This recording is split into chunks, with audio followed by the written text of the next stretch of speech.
ನಮಸ್ತೆ ಎಲ್ಲರಿಗೂ ಇವತ್ತಿನ ವಿಡಿಯೋಗೆ ಸ್ವಾಗತ. ಇವತ್ತು ನಾವು ಮಾತಾಡ್ತಾ ಇರುವಂಥದ್ದು ಬಲಿ ಚಕ್ರವರ್ತಿಯ ಬಗ್ಗೆ. ಬಲಿ ಪಾಂಡಮಿ ನಾವು ಮಾಡೋದು ವರ್ಷಕ್ಕೊಂದು ಸತಿ. ಈ ದಿನನ ನಾವು ತುಂಬ ಅದ್ಧೂರಿಯಾಗಿ ಸೆಲೆಬ್ರೇಟ್ ಮಾಡ್ತೀವಿ. ಏನಿದು ಬಲಿ ಪಾಂಡಮಿ ಅಂದರೆ ನಾವೇನಾದರೂ ಬಲಿ ಕೊಡ್ತೀವಾ? ಇಲ್ಲ. ಇದರ ಸಂಪೂರ್ಣ ಒಂದು ಮಾಹಿತಿನ ಈ ಒಂದು ವಿಡಿಯೋದಲ್ಲಿ ನಾವು ತಿಳ್ಕೊತಾ ಇದ್ದೀವಿ ಇವತ್ತು. ಬಲಿ ಪಾಂಡಮಿ ದಿನ ಬಲಿ ಚಕ್ರವರ್ತಿ ಭೂಮಿ ಮೇಲೆ ಬಂದು ತನ್ನ ಪ್ರಜೆಗಳ ಎಲ್ಲರನ್ನೂ ವಿಚಾರಿಸ್ಕೊಂಡು ಹೇಗಿದೆ, ಏನು, ಅವರು ಜೀವನ ಹೇಗೆ ನಡೆಸ್ತಿದ್ದಾರೆ, ಏನು ಅಂತೆಲ್ಲ ಕೇಳಿಕೊಂಡು ಹೋಗೋದು ಒಂದು ಪದ್ಧತಿ ಅಂತ ನಮ್ಮ ಜನರೆಲ್ಲರೂ ನಂಬಿರುವಂಥದ್ದು.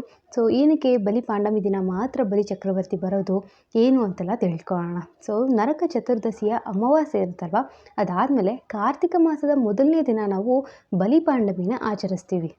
ತುಂಬ ವರ್ಷಗಳ ಹಿಂದೆ ಬಲಿ ಚಕ್ರವರ್ತಿ ಅಂತ ಒಬ್ಬ ರಾಜ ಇದ್ದ.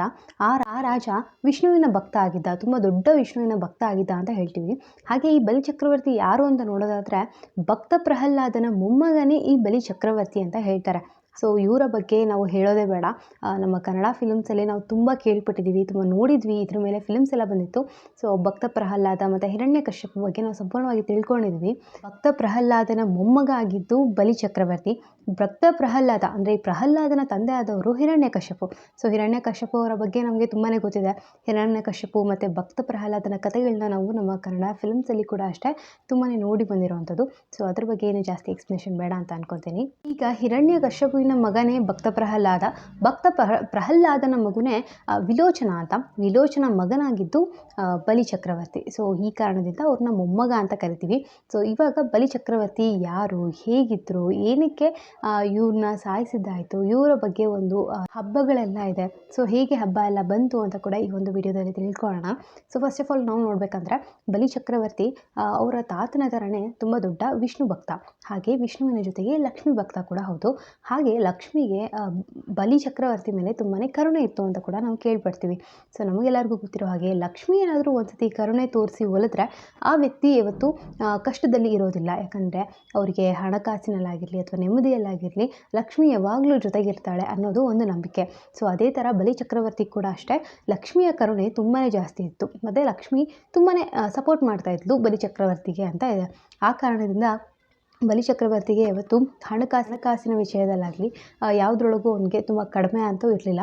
ಎಲ್ಲ ತುಂಬಾ ಚೆನ್ನಾಗಿತ್ತು. ತುಂಬ ಅರಮನೆ ಇತ್ತು, ಒಂದು ದೊಡ್ಡ ಆಡಳಿತನ ನಡೆಸ್ತಾ ಇದ್ದ ರಾಜ ಆಗಿದ್ದ. ಹಾಗೆ ತನ್ನ ಪ್ರಜೆಗಳನ್ನ ಕೂಡ ಅಷ್ಟೇ ತುಂಬ ಚೆನ್ನಾಗಿ ನೋಡ್ಕೊತಾ ಇದ್ದ. ಪ್ರಜೆಗಳು ಅಷ್ಟೇ ಅವನಿಗೆ ತುಂಬ ಮರ್ಯಾದೆ ಕೊಟ್ಟು ಅವ್ರನ್ನೂ ಕೂಡ ನೋಡ್ಕೊತಾ ಇದ್ರು. ಹಾಗೆ ಅವನು ಯಾವುದೇ ರೀತಿಯಲ್ಲಿ ಪ್ರಜೆಗಳಿಗೆ ಹಿಂಸೆ ಕೊಡೋದಾಗಿರಲಿ ಈ ಥರ ಎಲ್ಲ ಯಾವುದೂ ಮಾಡಿರಲಿಲ್ಲ. ತುಂಬ ನೆಮ್ಮದಿಯಿಂದನೇ ಜೀವನ ನಡೆಸ್ತಾ ಇದ್ದ ಬಲಿ ಚಕ್ರವರ್ತಿ. ಅವನು ಇದೇ ಥರ ಜೀವನ ನಡೆಸ್ಕೊಂಡು ಹೋಗಿದರೆ ಏನೂ ಆಗ್ತಾ ಇರಲಿಲ್ಲ. ಆದರೆ ಒಂದು ದಿನ ಬಲಿ ಚಕ್ರವರ್ತಿಗೆ ಅನಿಸುತ್ತೆ, ಯಾಕಂದರೆ ಯಾವುದೇ ಥರದ ಮಿರ್ಚ್ ಮಸಾಲ ಏನು ನಡೀತಿರಲಿಲ್ಲ ಅವರ ಲೈಫಲ್ಲಿ. ತುಂಬಾ ಸಾಧಾರಣವಾಗಿ ತುಂಬ ಚೆನ್ನಾಗಿ ನಡೀತಿರುತ್ತೆ. ಆ ಸಮಯದಲ್ಲಿ ಅವ್ನಿಗೆ ಅನಿಸೋದು, ಈಗ ಅವ್ರನ್ನ ಆಡಳಿಸ್ತಾ ಇರುವಂಥ ಒಂದು ರಾಜ್ಯದಲ್ಲಿ ಯಾವುದೇ ಥರದ ತೊಂದರೆ ಇರಲಿಲ್ಲ, ಏನೂ ಇರಲಿಲ್ಲ, ಕೆಲಸ ಇರಲಿಲ್ಲ ಮೇಯ್ನಾಗಿ. ಯಾವ ಕೆಲಸನೂ ಇಲ್ದಿರುವಾಗ ಬಲಿ ಚಕ್ರವರ್ತಿಗೆ ಅನಿಸೋದು, ಭೂಲೋಕದಲ್ಲಿ ನನಗೆ ಯಾವುದೂ ಕೆಲಸ ಸಿಗ್ತಾ ಇಲ್ಲ, ಇವಾಗ ದೇವಲೋಕದಲ್ಲಿ ಏನಾದರೂ ಕೆಲಸ ಇದೆಯಾ ನೋಡೋಣ ಅಂತ ಬಲಿ ಚಕ್ರವರ್ತಿಗೆ ಒಂದು ಆಲೋಚನೆ ಬರುತ್ತೆ. ಈ ಒಂದು ಆಲೋಚನೆನೇ ಅವನಿಗೆ ತಿಂದಾಕುತ್ತೆ ಮುಂದಿನ ದಿನಗಳಲ್ಲಿ ಅಂತ ಕೂಡ ಹೇಳ್ಬೋದು. ಬಲಿ ಚಕ್ರವರ್ತಿ ಇವಾಗ ಭೂಲೋಕನ ಬಿಟ್ಟು ದೇವಲೋಕಕ್ಕೆ ಹೋಗೋಕ್ಕೆ ಪ್ರಯತ್ನಿಸ್ತಾನೆ. ಇಲ್ಲಿ ನಾವು ನೋಡೋದಾದರೆ ಬಲಿ ಚಕ್ರವರ್ತಿನ ನಾವೆಲ್ಲರೂ ದಾನವ ಕುಲದವರ ಅರಸ ಅಂತಲೇ ಕರಿತೀವಿ. ಯಾಕೆ ಅಂತಂದರೆ ಅವನಿಗೆ ಲಕ್ಷ್ಮಿ ತುಂಬಾ ಒಲ್ದಿರ್ತಾಳೆ. ಹಾಗೆ ಅವನು ಕೂಡ ಅಷ್ಟೇ ಎಲ್ಲ ಜನತೆಗೂ ತುಂಬ ದಾನ ಮಾಡ್ತಿರ್ತಾನೆ. ಅವನ ಹತ್ರ ಏನೆಲ್ಲ ಇದೆ ಅದನ್ನೆಲ್ಲ ಕೊಡುವಂಥ ಒಂದು ಶಕ್ತಿ ಅವನಲ್ಲಿ ಇರೋ ಕಾರಣ ಅವನು ಎಲ್ಲರಿಗೂ ತುಂಬ ದಾನ ಮಾಡಿ ದಾನ ಕುಲದವನು ಅಂತಲೇ ಅನಿಸ್ಕೊತಾ ಇರ್ತಾನೆ. ಈ ಸಂದರ್ಭದಲ್ಲಿ ಬಲಿ ಚಕ್ರವರ್ತಿಗೆ ಒಂದು ತಲೆಗೆ ಏನು ಬರೋದು ಅಂತ ಅಂದರೆ, ದೇವಲೋಕದಲ್ಲಿ ಹೋಗ್ಬಿಟ್ಟು ಅಲ್ಲಿ ಇರುವಂಥ ಇಂದ್ರನ ಜೊತೆ ಯುದ್ಧ ಮಾಡಿ ಇಂದ್ರನ ಸ್ಥಾನನ ಪಡ್ಕೋಬೇಕು ಅನ್ನೋದು ಬಲಿ ಚಕ್ರವರ್ತಿಗೆ ಇವಾಗ ಬರುತ್ತೆ. ಯಾಕೆ ಅಂತಂದರೆ ಭೂಲೋಕದಲ್ಲಂತೂ ಇವಾಗ ಅವನಿಗೆ ಯಾವುದೇ ಥರದ ಕೆಲಸಗಳಿಲ್ಲ ಅಥವಾ ಯಾರನ್ನಾದರೂ ಗೆಲ್ಲಬೇಕು ಅನ್ನೋದು ಏನೂ ಇಲ್ಲ. ಆದರೆ ದೇವಲೋಕದಲ್ಲಿ ಹೋಗ್ಬಿಟ್ಟು ಇಂದ್ರನ ಗೆಲ್ಬೋದಲ್ವಾ, ಇಂದ್ರನ ವಿರುದ್ಧ ಹೋರಾಡ್ಬೋದು ಅನ್ನೋದು ಬಲಿ ಚಕ್ರವರ್ತಿಗೆ ಬರುತ್ತೆ. ಕಶ್ಯಪಗಳಿಗೆ ಅಂದರೆ ಕಶ್ಯಪಗಳ ಪುತ್ರಗಳು ಯಾರ್ಯಾರಾಗಿದ್ರು ಅವರೆಲ್ಲರಿಗೂ ಒಂದು ಆಸೆ ಇರುತ್ತಂತೆ, ಎಲ್ಲ ದೇವತೆಗಳನ್ನು ಗೆಲ್ಲಬೇಕು ಅಂತ. ಈ ಸಂದರ್ಭದಲ್ಲಿ ಇವ್ರಿಗೆ ಕೂಡ ಈ ಥರ ಒಂದು ಆಲೋಚನೆ ಬಂದು, ದೇವತೆನ ಇಲ್ಲಿ ಇರುವಂಥ ದೇವತೆಗಳನ್ನೆಲ್ಲ ಗೆದ್ದು ನಾನು ಇಂದ್ರನ ಜಾಗನ ತಗೋಬೇಕು ಅನ್ನೋದು ಬಲಿ ಚಕ್ರವರ್ತಿಯವ್ರಿಗೂ ಕೂಡ ಒಂದು ಬಂದಿರುವಂಥ ಆಲೋಚನೆ ಆಗಿತ್ತು. ಇವಾಗ ಬಲಿ ಚಕ್ರವರ್ತಿಯವರು ಏನು ಮಾಡ್ತಾರೆ, ಇಂದ್ರನ ವಿರುದ್ಧ ಹೇಗೆಲ್ಲ ಹೋರಾಡಿ ಗೆಲ್ಬೋದು ಅನ್ನೋ ಒಂದು ಯೋಚನೆನ ಮಾಡಿಕೊಂಡು ಕಾಲ ಕಳೀತಾ ಇರ್ತಾರೆ. ಈ ಒಂದು ವಿಷಯ ಇಂದ್ರನಿಗೆ ತಿಳಿಯುತ್ತೆ. ಇಂದ್ರನಿಗೆ ಗೊತ್ತಾದ ತಕ್ಷಣ ಇಂದ್ರನಿಗೆ ತುಂಬ ಭಯ ಶುರು ಆಗುತ್ತೆ. ಯಾಕೆ ಅಂತಂದರೆ ಅವನಿಗೆ ಅಂತ ಒಂದಿಷ್ಟು ಕೆಲಸಗಳನ್ನೆಲ್ಲ ಕೊಟ್ಟಿರ್ತಾರೆ. ಸೊ ಅದೆಲ್ಲ ಅವನ ಕೆಲಸ ಆಗಿರುತ್ತೆ. ಇವಾಗ ಆ ಕೆಲಸಗಳನ್ನ ಕೂಡ ಕಿತ್ಕೊಳ್ಳೋಕ್ಕೋಸ್ಕರ ಬಲಿ ಚಕ್ರವರ್ತಿ ಬರ್ತಿದ್ದಾನಲ್ಲ ಅನ್ನೋದು ಒಂದು ವಿಚಾರ ಇವಾಗ ಇಂದ್ರನಿಗೆ ಗೊತ್ತಾಗುತ್ತೆ. ಇಂದ್ರನಿಗೆ ಗೊತ್ತಾದ ತಕ್ಷಣ ಇಂದ್ರ ತಡ ಮಾಡಲಿದ್ದಂಗೆ ವಿಷ್ಣುವಿನ ಬಳಿ ಹೋಗ್ತಾನೆ. ವಿಷ್ಣುವಿನ ಬಳಿ ಹೋಗ್ಬಿಟ್ಟು ತನ್ನ ಹತ್ರ ಯಾವುದೆಲ್ಲ ದುಃಖ ಇತ್ತು, ಯಾವ ಭಯ ಕಾಡ್ತಿತ್ತು ಇಂದ್ರನಿಗೆ, ಆ ದುಃಖನೆಲ್ಲ ತೋಡ್ಕೊಂಡು ನನಗೆ ಇರುವಂಥ ಒಂದು ಸ್ಥಳನ ನಾನು ಇನ್ನೊಬ್ಬರಿಗೆ ಬಿಟ್ಕೊಡೋಕ್ಕೆ ನನಗೆ ಇಷ್ಟ ಇಲ್ಲ, ಹೇಗಾದರೂ ಮಾಡಿ ಕಾಪಾಡು ದೇವ್ರೆ ಅಂತ ವಿಷ್ಣುವಿನ ಬಳಿ ಕೇಳ್ಕೊಂಡಾಗ ವಿಷ್ಣುಗೆ ಅನ್ಸೋದು ಇದೊಂದೇ. ಯಾಕೆ ಅಂತಂದರೆ ಬಲಿ ಚಕ್ರವರ್ತಿ ವಿಷ್ಣುವಿಗೆ ತುಂಬ ದೊಡ್ಡ ಭಕ್ತ ಆಗಿರ್ತಾನೆ.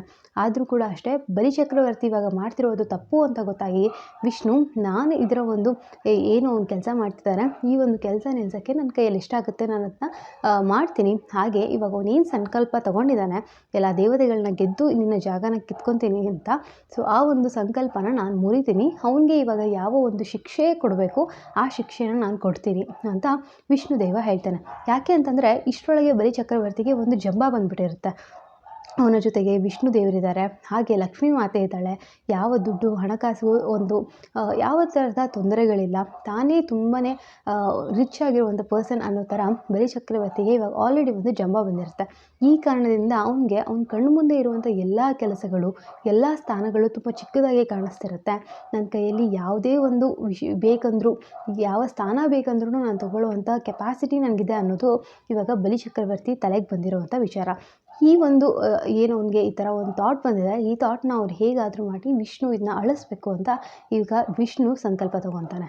ಈ ನಮ್ಮ ಭೂಲೋಕದಲ್ಲಿ ದೇವರು ಎಲ್ಲರಿಗೂ ಒಂದೊಂದು ಕೆಲಸ ಅಂತ ಕೊಟ್ಟಿರ್ತಾನೆ. ಇವಾಗ ದಾನಶೂರರಿಗೆ, ದಾನ ಅರಸರಿಗೆ ಅವ್ರಿಗೊಂದು ಕೆಲಸ ಆಗಿದ್ದರೆ ಮನುಷ್ಯರಿಗೊಂದು ಕೆಲಸ ಆಗಿರುತ್ತೆ, ಇಂದ್ರ ದೇವನಿಗೆ ಒಂದು ಕೆಲಸ ಆಗಿರುತ್ತೆ. ಸೊ ಇದೇ ಥರ ಪ್ರತಿಯೊಂದು ಜೀವಿಗಳಿಗೂ ಅವ್ರದ್ದೇ ಆದಂಥ ಒಂದು ಕೆಲಸನ ದೇವ್ರು ಕೊಟ್ಟಿರ್ತಾನೆ. ಆ ಕೆಲಸನ ಅವ್ರವ್ರು ಮಾಡಿದ್ರೆ ಚೆಂದ, ಬೇರೆಯವ್ರು ಮಾಡಿದ್ರೆ ಖಂಡಿತವಾಗ್ಲೂ ಚೆನ್ನಾಗಿರೋದಿಲ್ಲ. ಯಾಕೆ ಅಂತಂದರೆ ಒಂದು ಚಿಕ್ಕ ಎಕ್ಸಾಂಪಲ್ ತೊಗೊಂಡು ನೋಡ್ಬೋದು. ಈಗ ನಾವು ಯಾವುದೇ ಒಂದು ಕೆಲಸಕ್ಕೆ ಹೋಗ್ತಾ ಇದ್ದೀವಿ ಅಂದರೆ ಅಲ್ಲಿ ನಮಗೆ ಕೊಟ್ಟಿರುವಂಥ ಕೆಲಸನ ನಾವು ಅಚ್ಚುಕಟ್ಟಾಗಿ ನಿಭಾಯಿಸಿ ಬರಬೇಕು ಮೊದಲು. ಅದಾದರೆ ಸರಿ, ಅದು ಬಿಟ್ಟು ನಾವು ಬೇರೆಯವರ ಕೆಲಸಕ್ಕೆ ಹೋಗಿ ಮೂಗು ತೋರಿಸಿದ್ರೆ ಇಲ್ಲಿ ಆ ಕೆಲಸನೂ ಹಾಳಾಗುತ್ತೆ, ನಮ್ಮ ಕೆಲಸನೂ ಹಾಳಾಗುತ್ತೆ, ಹಾಗೆ ನಮ್ಮ ಕೈಯಲ್ಲಿರುವಂಥ ಕೆಲಸ ಕೂಡ ಕಳ್ಕೊಳ್ಳೋವಂಥ ಪರಿಸ್ಥಿತಿಗೆ ನಾವು ಬಂದು ನಿಂತ್ಕೊತೀವಿ. ಈ ಕಾರಣದಿಂದ ನಮ್ಮ ಕೆಲಸ ಎಷ್ಟಿದೆ ನಾವು ಅಷ್ಟೇ ನೋಡ್ಕೋಬೇಕು, ಇನ್ನೊಬ್ಬರ ಕೆಲಸಕ್ಕೆ ನಾವು ತಲೆ ಹಾಕಬಾರ್ದು ಅನ್ನೋದಕ್ಕೆ ಈ ಒಂದು ಕತೆ ತುಂಬ ದೊಡ್ಡ ಎಕ್ಸಾಂಪಲ್ ಆಗುತ್ತೆ ಅಂತ ಹೇಳ್ಬೋದು. ಈಗ ಇನ್ನೊಂದು ಕಡೆ ಬಲಿ ಚಕ್ರವರ್ತಿ ಇವಾಗ ಅವ್ರು ಹೇಗಾದರೂ ಮಾಡಿ ಇಂದ್ರನ ಒಂದು ಸ್ಥಾನ ತೊಗೊತೀನಿ ಅಂತ ಸಂಕಲ್ಪ ಮಾಡಿರ್ತಾನೆ. ಆ ಕಾರಣದಿಂದ ಒಂದು ಅಶ್ವಮೇಧ ಯಾಗನ ನಡೆಸಬೇಕು ಅಂತ ಕೂತ್ಕೊಂಡು ಹೋಮ ಮಾಡ್ತಾ ಇರ್ತಾನೆ. ಅಲ್ಲಿರುವಂಥ ಕೆಲವೊಂದಿಷ್ಟು ಜನಗಳು ಕೂಡ ಹೇಳ್ತಾರೆ ಮಾಡಬೇಡ ತಪ್ಪು ಇದು ಅಂತ. ಆದರೂ ಕೂಡ ಬಲಿ ಚಕ್ರವರ್ತಿ ಮಾತನ್ನ ಕೇಳೋದಿಲ್ಲ, ಆ ಯಾಗನ ಕಂಟಿನ್ಯೂ ಮಾಡ್ಕೊಂಡು ಹೋಗ್ತಾನೆ. ಅದೇ ಸಂದರ್ಭದಲ್ಲಿ ವಿಷ್ಣು ಕಶ್ಯಪ ಮತ್ತು ಆದಿತ್ಯ ಪುತ್ರನಾಗಿ ಹುಟ್ಟಿ ಆ ಭೂಮಿಗೆ ಬರ್ತಾನೆ. ಆ ಭೂಮಿಗೆ ಹುಟ್ಟಿ ಬಂದಮೇಲೆ ತುಂಬ ಚಿಕ್ಕ ಬಾಲಕ ಆಗಿರ್ತಾನೆ ವಿಷ್ಣು, ಆದರೂ ಕೂಡ ಅವನು ಬ್ರಾಹ್ಮಣ ಆಗಿರ್ತಾನೆ. ಅಲ್ಲಿ ಒಂದು ಯಜ್ಞ ಏನು ನಡೀತಾ ಇರ್ತಾ ಆ ಯಜ್ಞದ ಮುಂದೆ ಅವನು ಬಂದು ನಿಂತ್ಕೊತಾನೆ. ಅದೇ ಸಂದರ್ಭದಲ್ಲಿ ಬಲಿ ಚಕ್ರವರ್ತಿ ಬ್ರಾಹ್ಮಣನನ್ನು ನೋಡಿ ಎದ್ದು ಹೋಗಿ ಅವನಿಗೆ ಕೇಳ್ತಾರೆ, ಬಾಲ ಬ್ರಾಹ್ಮಣ ಆಗಿರೋದ್ರಿಂದ ನಿಮ್ಗೆ ಏನಾದರೂ ಬೇಕಾ, ನಿಮ್ಗೆ ಏನೇ ಬೇಕಿದ್ರು ಕೊಡುವಂಥ ಒಂದು ಕೆಪಾಸಿಟಿ ನನ್ನಲ್ಲಿದೆ. ಅಂದರೆ ಇವಾಗ ಒಂದು ಜಂಬ ಇದೆ ಅವನ ಹತ್ರ, ಬಲಿ ಚಕ್ರವರ್ತಿ ಹತ್ರ. ನನಗೆ ಏನು ಅವ್ರಿಗೆ ಆ ಬಾಲಕ ಏನು ಕೇಳಿದ್ರು ಕೊಡುವಂಥ ಒಂದು ಕೆಪಾಸಿಟಿ ನನ್ನಲ್ಲಿದೆ ಅನ್ನೋ ಒಂದು ಜಂಬನ ತುಂಬಾ ಅಚ್ಚುಕಟ್ಟಾಗಿ ತೋರಿಸ್ತಾ ಇರ್ತಾನೆ. ನಿಮಗೆ ಏನು ಬೇಕು ಹೇಳಿ, ಆಸ್ತಿ ಬೇಕಾ, ದುಡ್ಡು ಬೇಕಾ, ಅರಮನೆ ಬೇಕಾ, ಇಡೀ ಭೂಮಿ ಬೇಕಂದ್ರೂ ಕೊಡುವಷ್ಟು ನನಗೆ ಶಕ್ತಿ ಇದೆ ಅಂತ ಬಲಿ ಚಕ್ರವರ್ತಿ ಬಾಲ್ಯ ಬ್ರಾಹ್ಮಣನ ಮುಂದೆ ಕೂತ್ಕೊಂಡು ಹೇಳ್ತಾ ಇರ್ತಾನೆ. ಹಾಗೆಲ್ಲ ಹೇಳಿರೋದನ್ನ ವಾಮನ ಮೂರ್ತಿ ಕೇಳಿಸ್ಕೊಂತಾನೆ. ಇದು ವಾಮನ ಮೂರ್ತಿ ಅಂದರೆ ವಿಷ್ಣುವಿನ ರೂಪನೇ ಇನ್ನೊಂದು ವಾಮನ ಮೂರ್ತಿ ಆಗಿದ್ದಿದ್ದು. ಸೊ ವಾಮನ ಮೂರ್ತಿ ಕೇಳಿಸ್ಕೊಂಡಾದ್ಮೇಲೆ ಅವ್ನಿಗೊಂದು ಸ್ವಲ್ಪ ನಗು ಬರುತ್ತೆ. ಸರಿ, ನನಗೆ ನೀನು ಏನೇನೆಲ್ಲ ಹೇಳ್ತಾ ಇದೆಯಾ ಅದೆಲ್ಲ ಬೇಡ, ನಾನು ಕೇಳೋದು ತುಂಬ ಸರಳವಾಗಿದೆ. 3 ಹೆಜ್ಜೆ ಜಾಗ ಬೇಕು ಅಂತ. 3 ಹೆಜ್ಜೆ ಜಾಗ ಅಂದರೆ ಆ ಒಬ್ಬ ಬಾಲಕನ ಪುಟ್ಟು ಪಾದಗಳೇನಿರುತ್ತೆ ಆ ಪಾದಗಳಿಂದ 3 ಹೆಜ್ಜೆ ಜಾಗ ಕೇಳ್ತಾನೆ ಅಷ್ಟೇ. ಇವಾಗ ಬಾಲಿಗೆ ನಗು ಬರುತ್ತೆ. ಏನು ನಾನು ಇಷ್ಟೊಂದೆಲ್ಲ ಆಸ್ತಿ ಅಂತಸ್ತು ಅಂತ ಮಾತಾಡ್ತಾ ಇದ್ರು ಈ ಬಾಲಕ ಬರೀ 3 ಪುಟ್ಟ ಹೆಜ್ಜೆ ಜಾಗ ಕೇಳ್ತಾ ಇದ್ದಾನಲ್ಲ ಅಂತ. ಅದಕ್ಕೆ ಅವನು ಮತ್ತೊಂದು ಸತಿ ಕೇಳ್ತಾನೆ, ಬರೀ ಇಷ್ಟೇ ಸಾಕಾ, ನಾನು ಇನ್ನೂ ಎಷ್ಟೊಂದು ಕೊಡೋಕ್ಕೆ ತಯಾರಿದ್ದೀನಿ, ಏನಾದರೂ ಬೇಕಂದರೆ ಯೋಚನೆ ಮಾಡಿ ಕೇಳು ಅಂತ. ಆವಾಗ ಬಾಲಿಗೆ ನಗು, ಆವಾಗ ವಾಮನ ಮೂರ್ತಿಗೆ ನಗು ಬರುತ್ತೆ. ಇಲ್ಲ ನನಗೆ ಇಷ್ಟೇ ಸಾಕು, ಇದನ್ನು ಕೊಡಿ ಅಂತ ಕೇಳ್ತಾನೆ. ಬಾಲಿ ಸರಿ ಅಂತ ಒಪ್ಕೊತಾನೆ. ಇದಾದ್ಮೇಲೆ ಇವಾಗ ಬಾಲಿ ಆ 3 ಪುಟ್ಟ ಹೆಜ್ಜೆಗಳ ಜಾಗನ ಕೊಡಬೇಕಿರುತ್ತೆ. ಸೊ ಕೊಡೋಕ್ಕಿಂತ ಮುಂಚೆ ಅವನ ಹತ್ರ ಇರುವಂಥ ಜಲದಿಂದ ಆ ಒಂದು ಜಾಗ ಏನಿರುತ್ತೆ ಅದನ್ನ ದಾರಿ ಎರೆದು ಕೊಡಬೇಕು ಅನ್ನೋದು ಇರುತ್ತೆ. ಅದಕ್ಕೋಸ್ಕರ ಬಾಲಿ ತನ್ನ ಹತ್ರ ಇರುವಂಥ ಕಮಂಡಲದಲ್ಲಿ ಜಲ ಇರುತ್ತೆ. ಆ ಕಮಂಡಲದಲ್ಲಿ ಇರುವಂಥ ಜಲನ ತಗೋಬೇಕು ಅನ್ನೋಷ್ಟರೊಳಗೆ ರಾಕ್ಷಸ ಶುಕ್ರಾಚಾರ್ಯ ಏನು ಮಾಡಿರ್ತಾನೆ, ಅವ್ನಿಗೆಲ್ಲೋ ಒಂದು ಕಡೆ ಇದು ಗೊತ್ತಾಗಿರುತ್ತೆ, ವಿಷ್ಣುವಿನ ಯಾವುದೋ ಒಂದು ಮಾಯಾ ಆಟನೇ ಇಲ್ಲಿ ನಡೀತಾ ಇರೋದು ಅಂತ. ಆ ಕಾರಣದಿಂದ ತುಂಬ ಸೂಕ್ಷ್ಮ ದಾರಿಯಾಗಿ ತನ್ನ ದೇಹನ ಆ ಒಂದು ಕಮಂಡದಲ್ಲಿ ಹೋಗಿ ಸೇರಿಸ್ಕೊಂಡ್ಬಿಟ್ಟಿರ್ತಾನೆ ಶುಕ್ರಾಚಾರ್ಯ. ಈ ಕಾರಣದಿಂದ ಅದರೊಳಗಿಂದ ನೀರು ಬರ್ತಾ ಇರೋದಿಲ್ಲ. ಸೊ ಅದರೊಳಗೆ ಏನೆಲ್ಲ ಜಲ ಇರುತ್ತೆ ಆ ಜಲನ ಕೆಳಗಡೆ ಹಾಕಬೇಕು ಅಂತ ತುಂಬಾ ಪ್ರಯತ್ನ ಪಡ್ತಾನೆ ಬಾಲಿ. ಆದರೂ ಕೂಡ ಅದರೊಳಗಿಂದ ಜಲ ಬರೋದೇ ಇಲ್ಲ. ಇದನ್ನ ನೋಡಿದಂಥ ಆ ವಾಮನ ಮೂರ್ತಿ ಏನು ಮಾಡ್ತಾನೆ, ಅಲ್ಲೇ ಇರುವಂಥ ಒಂದು ಗರಿಕೆನ ತೊಗೊಂಬರ್ತಾನೆ. ಗರಿಕೆ ತೊಗೊಂಬಂದು ಆ ಒಂದು ಕಮಂಡಲದ ಒಳಗೆ ಕಸ ಏನಾದರೂ ಸಿಕ್ಕೊಂಡಿರಬೇಕು, ಅದಕ್ಕೆ ನಿಮಗೆ ಜಲ ಬರ್ತಾ ಇಲ್ಲ ಅಂತ ಹೇಳಿ ಆ ಒಂದು ಗರಿಕೆಯಿಂದ ಒಳಗಡೆ ಚುಚ್ಚುತ್ತಾರೆ. ಚುಚ್ಚಿದಾಗ ಅಲ್ಲಿ ಇರುವಂಥ ಶುಕ್ರಾಚಾರ್ಯನ ಒಂದು ಕಣ್ಣಿಗೆ ಅದು ಸೇರಿಕೊಂಡು ಅವಾಗಿಂದ ಶುಕ್ರಾಚಾರ್ಯನಿಗೆ ಕಣ್ಣು ಕಳ್ಕೊತಾರೆ. ಸೊ ಅದಕ್ಕೆ ಅವ್ರನ್ನ ಒಕ್ಕನೈನ ಶುಕ್ರಾಚಾರ್ಯ ಅಂತ ಕೂಡ ಕರೆಯೋದು. ಆ ಕಾರಣದಿಂದ ಅವಾಗ ಅವರು ಅವರ ಕಣ್ಣುಗಳನ್ನ ಕಳ್ಕೊಂಡ್ಬಿಡ್ತಾರೆ. ಅದಾದಮೇಲೆ ಸಡನ್ನಾಗಿ ನೋಡಿದಾಗ ಆ ಒಬ್ಬ ವಾಮನ ಮೂರ್ತಿ ಏನಿರ್ತಾನೆ, ವಾಮನ ಮೂರ್ತಿ ದೊಡ್ಡದಾಗ್ತಾ ಹೋಗ್ತಾನೆ. ಅಂದರೆ ಅವನು ಪುಟ್ಟ ಬಾಲಕ ಆಗಿರ್ತಾನೆ, ಆದರೆ ಇವಾಗ ಅವನ ಗಾತ್ರ ಏನಿದೆ ಅದು ದೊಡ್ಡದಾಗ್ತಾ ಬರುತ್ತೆ. ಆ ಸಂದರ್ಭದಲ್ಲಿ ಬಾಲಿಗೆ ಗೊತ್ತಾಗುತ್ತೆ, ಇದು ಯಾವುದೋ ಪುಟ್ಟ ಬಾಲಕ, ಬೇರೆಯವರು ಸಾಮಾನ್ಯ ಮನುಷ್ಯರಲ್ಲ, ಖಂಡಿತವಾಗ್ಲೂ ಇದು ಸಾಕ್ಷಾತ್ ವಿಷ್ಣುವೇ ಬಂದಿರೋದು ಇಲ್ಲಿ ನನಗೆ ಪಾಠ ಕಲಿಸೋದಕ್ಕೆ ಅನ್ನೋದು ಈ ವಿಷಯ ಬಾಲಿ ಚಕ್ರವರ್ತಿಗೆ ಗೊತ್ತಾಗುತ್ತೆ. ದೊಡ್ಡದಾಗ್ತಾ ಆಗ್ತಾ ಅವನು ಎಷ್ಟು ದೊಡ್ಡವನಾಗ್ತಾನೆ ಅಂದರೆ, ಬಾಲಿ ಚಕ್ರವರ್ತಿ ಹತ್ರ ಎಷ್ಟು ದೊಡ್ಡ ಒಂದು ರಾಜಧಾನಿ ಇರುತ್ತೆ, ಆ ರಾಜಧಾನಿ ತುಂಬ ಅವನ ಒಂದೇ ಒಂದು ಕಾಲು ಮಾತ್ರ ಇಡೋಕ್ಕೆ ಸಾಧ್ಯ, ಅಷ್ಟು ದೊಡ್ಡದಾಗಿ ಬೆಳಿತಾನೆ. ಸೊ ಇದಾದಮೇಲೆ ಬಾಲಿ ವಾಮನ ಮೂರ್ತಿ ಕೇಳ್ತಾನೆ, ನಾನು 3 ಹೆಜ್ಜೆಗಳನ್ನ ಇಡಬೇಕು, 1 ಹೆಜ್ಜೆ ಇವಾಗ ಆಲ್ರೆಡಿ ಇಟ್ಟಾಗಿದೆ, ಇನ್ನೆರಡು ಹೆಜ್ಜೆ ಎಲ್ಲಿ ಇಡಲಿ ಅಂತ. ಆವಾಗ ಬಾಲಿ ಕೈ ತೋರಿಸ್ತಾನೆ, ಮೇಲ್ಗಡೆ ಆಕಾಶದ ಮೇಲೆ ಕೂಡ ಜಾಗ ಇದೆ, ಒಂದು ಕಾಲನ್ನ ಅಲ್ಲಿ ಇಡ್ಬೋದು ಅಂತ. ಅಲ್ಲಿ ಇಟ್ಮೇಲೆ ಅಲ್ಲಿ ಕೂಡ ಅಷ್ಟೇ ಒಂದೇ ಒಂದು ಕಾಲು ಹಿಡಿಸುತ್ತೆ, ಇನ್ನೂ ಒಂದು ಕಾಲು ಇಡೋದಿರುತ್ತೆ, ಇನ್ನೊಂದು ಕಾಲು ಎಲ್ಲಿ ಇಡಲಿ ಅಂತ ಕೇಳ್ತಾನೆ. ಈ ಸಂದರ್ಭದಲ್ಲಿ ಬಾಲಿಗೆ ತನ್ನ ತಪ್ಪಿನ ಅರಿವಾಗುತ್ತೆ. ಯಾಕೆ ಅಂತಂದರೆ ತನ್ನ ಹತ್ರ ಎಷ್ಟೇ ಆಸ್ತಿ ಅಂತಸ್ತು ಇದ್ರೂ ಕೂಡ ದೇವರ ಮುಂದೆ ಅವನು ಶರಣ ಆಗಲೇಬೇಕು ಅನ್ನೋದು ಗೊತ್ತಾಗಿ, ನಾನು ತಪ್ಪು ಕೂಡ ಮಾಡಿದ್ದೀನಿ, ಇವಾಗ ನನಗೆ ಪ್ರಾಯಶ್ಚಿತವಾಗಿ ನನ್ನ ತಪ್ಪು ಏನು ಅಂತ ಕೂಡ ಗೊತ್ತಾಗಿದೆ, ತಿದ್ದುಕೊಳ್ಳೋಕ್ಕೆ ಇನ್ನೊಂದು ದಾರಿ ಸಿಕ್ಕೋ ಹಾಗಾಯಿತು, ನೀವು 3ನೇ ಕಾಲನ್ನ ನನ್ನ ತಲೆ ಮೇಲೆ ಇಡಿ ಅಂತ ಹೇಳಿ ತಾನು ತಲೆ ಬಾಗ್ತಾನೆ. ತಲೆ ಬಾಗಿದ ತಕ್ಷಣ ಅಲ್ಲಿರುವಂಥ ವಾಮನ ಮೂರ್ತಿ ಅವರ 3ನೇ ಕಾಲನ್ನ ತೊಗೊಂಡು ಹೋಗಿ ಬಾಲಿ ಚಕ್ರವರ್ತಿಯ ತಲೆ ಮೇಲಿಡ್ತಾರೆ. ತಲೆ ಮೇಲಿಟ್ಟು ಒಂದು ಕಾಲನ್ನ ಅವರು ಕಾಲು ಊರ್ತಾರೆ. ಪೂರ್ತಿ ಕಾಲು ಊರಿದ ತಕ್ಷಣ ಬಾಲಿ ಚಕ್ರವರ್ತಿ ಪಾತಾಳಕ್ಕೆ ಹೋಗ್ಬಿಟ್ಟು ಬೀಳ್ತಾರೆ. ಅಂದರೆ ಭೂಮಿ ಮೇಲಿಂದ ಪಾತಾಳಕ್ಕೆ ಸೇರ್ಕೊತಾರೆ ಅಂತ. ಸೊ ಈ ಥರ ಬಾಲಿ ಚಕ್ರವರ್ತಿಯ ಅಂತ್ಯ ಆಗುತ್ತೆ. ಆದರೂ ಕೂಡ ಅಷ್ಟೇ, ಬಾಲಿ ಚಕ್ರವರ್ತಿ ಮೊದಲು ಕೆಟ್ಟವರಿದ್ದವರಲ್ಲ, ಆದರೆ ಅವರಲ್ಲಿ ಒಂದು ಆಸ್ತಿ ಅಂತಸ್ತು ಅನ್ನೋ ಒಂದು ಜಂಬ ಜಾಸ್ತಿ ಆಗ್ತಾ ಹೋಯಿತು. ಸೊ ಆ ಕಾರಣದಿಂದ ಅವರಿಗೆ ಇನ್ನೂ ವಿಷ್ಣು ಮೇಲೆ ಭಕ್ತಿ ಇರೋದ್ರಿಂದ ವಿಷ್ಣು ಅವನಿಗೆ 2 ವರ ಕೊಡ್ತಾರೆ. ಅದೇ ವರಗಳೇನು ಅಂತಂದರೆ, ಒಂದು, ಪ್ರತಿ ವರ್ಷ ಈ ಬಲಿಪಾಂಡಮಿ ಅಂತ ನಾವೇನು ಮಾಡ್ತೀವಿ ಆ ಸಂದರ್ಭದಲ್ಲಿ ಅವರು ಭೂಮಿ ಮೇಲೆ ಬರ್ಬೋದು, ಬಂದು ತನ್ನ ಪ್ರಜೆಗಳನ್ನೆಲ್ಲ ಮಾತಾಡಿಸ್ಕೊಂಡು ಹೋಗ್ಬೋದು. ಹಾಗೆ ಅವನಿವಾಗ ಪಾತಾಳಕ್ಕೆ ಸೇರ್ಕೊಂಡಿರೋದ್ರಿಂದ ಪಾತಾಳದಲ್ಲಿ ಒಂದು ರಾಜ್ಯ ಆಡಳಿತ ಆಗ್ತಾ ಇರುತ್ತೆ.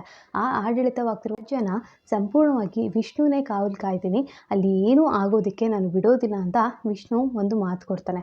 ಇವೆರಡೂ ವರಗಳು ಬಾಲಿಗೆ ವಿಷ್ಣು ಕಡೆಯಿಂದ ಸಿಕ್ಕಿರೋದಾಗಿತ್ತು. ಸೊ ಇದು ನಾವೇನಕ್ಕೆ ಬಲಿಪಾಂಡಮಿ ಮಾಡ್ತೀವಿ ಅನ್ನೋದಕ್ಕೆ ಒಂದು ಕಥೆ ಆಗಿತ್ತು. ನಿಮ್ಮೆಲ್ಲರಿಗೂ ಈ ಒಂದು ವಿಡಿಯೋ ಇಷ್ಟ ಆಗಿದೆ ಅಂತ ಅಂದ್ಕೊಂಡಿದ್ದೀನಿ. ಇಷ್ಟ ಪ್ಲೀಸ್ ಲೈಕ್ ಮಾಡಿ, ಕಮೆಂಟ್ ಮಾಡಿ, ಶೇರ್ ಮಾಡಿ. ಸೊ ಇದೇ ಥರದ ಸಾಕಷ್ಟು ವೀಡಿಯೋಸ್ ಬರ್ತಾ ಇರುತ್ತೆ, ನಿಮ್ಮೆಲ್ಲರಿಗೂ ಇಷ್ಟ ಆಗುತ್ತೆ ಅಂತ ಅಂದ್ಕೊಂಡಿದ್ದೀನಿ. ಸೊ ಮತ್ತೊಂದು ವಿಡಿಯೋದಲ್ಲಿ ಸಿಗ್ತೀನಿ. ಅಂಟಿಲ್ ದೆನ್ ಟೇಕ್ ಕೇರ್, ಬಾಯ್.